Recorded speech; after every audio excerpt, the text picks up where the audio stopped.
I want you all to just think. I'm coming out of Luke 23:34. I want you all to just think for a moment of a person, because that's what he was looked at the time.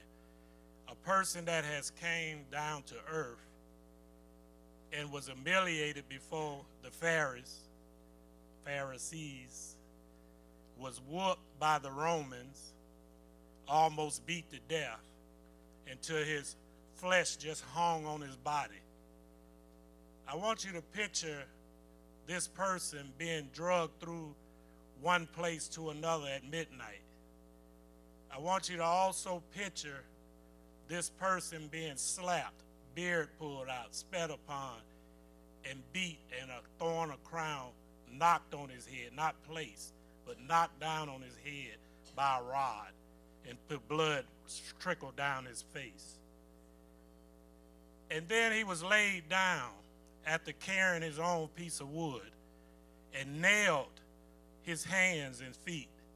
And after his hands and feet was nailed, he was placed on a cross. And he wasn't put politely up in the air, but he was actually moved to the hole and pushed up. And when he went down, it went down hard, and his body just trembled from the pain of the nails, almost tearing his wrists apart. And after he did all this was done to him, Sister Thelma, he looked upon each and every one that was out there and said, Father, forgive them. Amen. Can you imagine that? Could you do that? If someone that stole your car,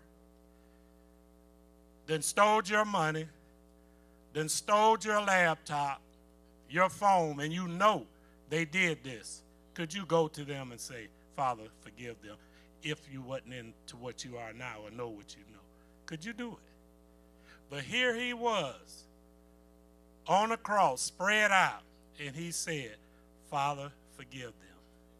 Now also I did some research, and it said that this presents the only prayer ever prayed by Jesus which was not answered. If man will not seek forgiveness, even Christ praying for them will not avail. We must remember to ask for forgiveness all the time. We must ask for it. No matter how much it hurts, we must remember this bloody man, this man that was beat almost to death, turned around and looked upon each and every person and said, Father, forgive them. Amen.